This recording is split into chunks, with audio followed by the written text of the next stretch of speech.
Hello, my name is Hal Ruth, and this is your Equalizer 9 tip of the week. And I'm sorry, I'm shameless. I'm using my dog now. Again, second time I've used my dog in my video. I've used it the second time because the first time people really loved seeing Belle. But the subject today of the tip of the week is how to lick your competition through aggressive client zippering. You've heard me talk about client zippering in some of my past videos. But I haven't really explained what it means. So today we're going to talk about what client zippering really is and what it isn't. But first of all, I want to talk about the difference between selling a product and selling a service. And this plays right into why client zippering is so important. Several months ago, I went and bought a camera at Best Buy, the camera that I'm looking into right now that's recording this. When I walked into that Best Buy, I didn't need to have a relationship with the salesman. You know, the fact that he did a good job selling is great. The fact that I liked him is great, but I didn't need a relationship with him because I was buying a product that I could research, a product that I could read about, a product that I could look and touch and experiment with and compare against other products. And yes, he was helpful, but I don't need a relationship with him. Now, services, when we're selling services, especially services that take a long time to perform, it's a very different case. Now, if I'm going to hire a painter to deliver me a service, and he's going to be painting one room and it's going to take him one day, I don't really need to have a great relationship or a good chemistry with him. He's only going to be with me one day. But if I'm going to be engaging someone to perform a service for me that may take a year, 18 months, 24 months, then the relationship and the chemistry will really matter. And so another example, if you can think about this, think about the last time your company hired someone in a critical role. I bet to say that that person probably had to go through several interviews, had to probably meet as many as 5 to 10 different people in your firm to get their opinion on that person. In other words, you didn't just hire that person by looking at their resume and going, wow, they're qualified, or looking at their resume and then calling some reference and going, wow, they know what they're doing. You wanted to meet them. You wanted to see if there was chemistry, if there was likability. In other words, what you were really doing is you were trying to see if you could see yourself working hand in hand with that person for a long period of time into the future. That is what we do when we hire people to come work for us. Our clients are no different. If we are selling a service, not a product, but a service like construction, where we might live a year with their team, our team with their team for a year in pre-con, and then another year to 18 months, maybe in 24 months in actual construction. Or maybe if you're an architectural engineering firm, your team may live with their team for as much as a year during the design process. So in this case, it is extremely important that there are relationships in place. Now, yeah, I've heard people say, well, how relationships, the buddy-buddy, the good old boy network is not as important as it used to be. It's about adding value now. Clients want you to add value. And I totally agree with that. But here is the thing. Without the relationships in place, we can't get close enough to that client to do the client data mining I've talked about. We can't get close enough to them to pull and extract what they really want from them unless we have a relationship. So the relationship is where it starts. With a good relationship, we can gather the information needed to then add value, to then figure out how we solve their problems and fulfill their purpose. So it all starts with this relationship thing. And I think most of you understand this, but most of you still don't do it right. And I think you mainly don't do it right because you're so busy.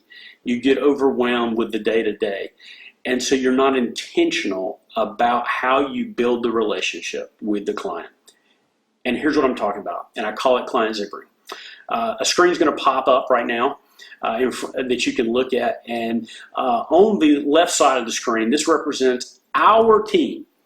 This is the team that we're proposing to work with the client for the duration of the project. So you might see a project exec at the top, or executive VP, or maybe even a principal. There might be a business development person. There might be a project manager, a superintendent, a pre-con leader, etc. And then you have the client team. And please excuse me for having a little fun with some of those names on there. But anyway, here's what typically you do. Someone on your team, and it could be really anyone on that team, but we're going to use the business developer Mike in this case.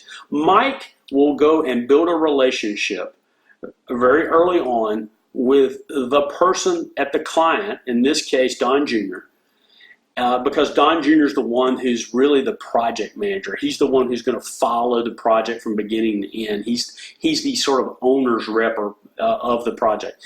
And so Mike's going to build a relationship with Don Jr., and he's going to do his client data mining. And we're going to go through the whole sales cycle all the way to the end, and we're going to show up at a presentation, and the only two people who know each other from our team and the client team is Mike and Don Jr. That's a losing behavior.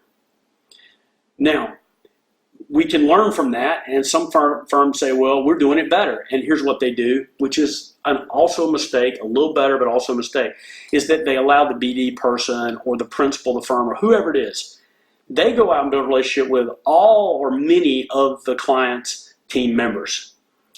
This is still a losing behavior, because we're going to show up on presentation day, and the client is not going to know the superintendent, PM, and pre-con leader, who they're going to be spending a vast amount of time with. So there's no chemistry. And by the way, if your competitors are doing a good job of this zippering, you're losing. So here's the right way to do it. We have to be very intentional to make sure that every member of our team is tasked with meeting at least a few members of their team. So that when we show up on presentation day, every member of our team knows somebody on their team and vice versa. There are relationships at every level of their team, and there's comfort there. Remember, we're not going to hire someone in our company without really getting to know them. Think about this. Why would a client hire a company and make the decision to work with their superintendent for 12 months to 18 months and not know him? Why would they hire a company and not know that project manager or that pre-con leader that they're going to be spending time with for the next 12 months? So this client zippering is imperative, and it will boost your win rate enormously. You will lick the competition if you know how to do this and do this well. This requires intentionality. It requires getting him up on a whiteboard and saying, who are the members of the client team? Who is our team? And who's going to meet who over the next several months of the sales cycle? And you got to start this early. Now, how do you do this? You know, you can do it the old-fashioned way. You can take them fishing, and members of your team with members of their team. You can go hunting. You can go out to dinner. You can go have a beer or two. Whatever you got to do to get people in front. And it doesn't have to be all at once, all their team and all of your team. It can just be 2 or 3 of you and 2 or 3 of them, and be very intentional about it. But let me give you the secret sauce, is try to do your client zippering in the context of the project and the project needs. So here's an example. If a client ever mentions to you, hey, I'm wondering if we should use BIM technology on the project, but I'm just not familiar with everything that brings or entails. Then you say, why don't we do a workshop and let us show you what that means and what it will do for you. And when you have that workshop, you bring your virtual construction manager, you bring your superintendent, your pre-con lead, and your PM. And they all have a part in the presentation showing how they use technology throughout the project.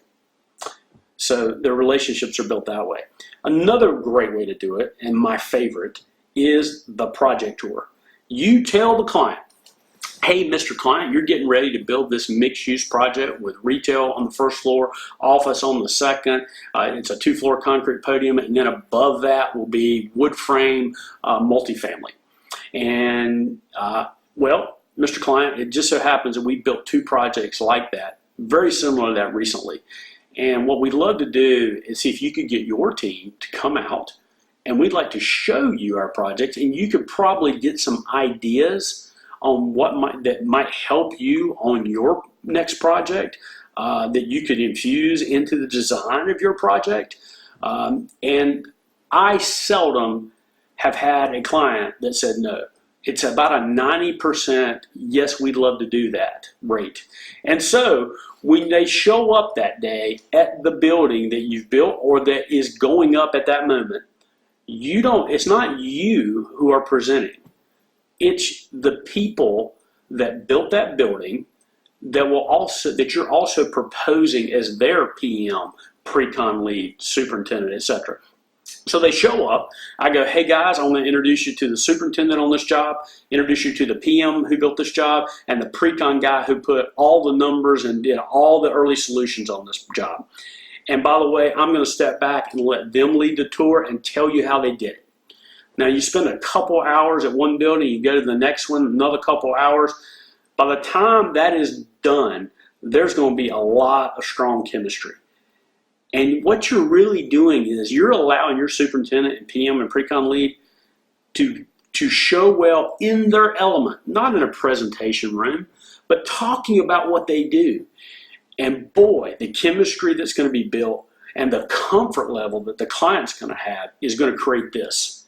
The client is going to say to you, you know, if I can have that team, you guys are going to win this project. We're going to give this job to you if I can have that team. That is what you want to come of that. Now, there's another thing that could come of that, which is just as valuable. They could say, I like your superintendent. I like your pre-con guy. Not a big fan of your PM. Hey, we have other PMs. Let us introduce you to another PM in 2 weeks. That can be, when we'll put him with the pre-con lead and superintendent, and you'll have your A team. That is valuable also. So that is what client zippering is all about. If you do it well, you will lick the competition. I'm going to tell you, I have made a living doing this and beating the competitors because of it. So learn how to do this. I'd love to hear your opinion on this. You can comment or call me, email me, whatever. I just want to hear what you think of client zippering. Thank you so much and have a blessed day. Bye-bye. Connect with or follow me on LinkedIn, as I'd love for you to be a part of the Equalizer 9 community. Again, I'm Hal Ruth. Thanks for watching, and we'll catch you next week on the Equalizer 9 Tip of the Week.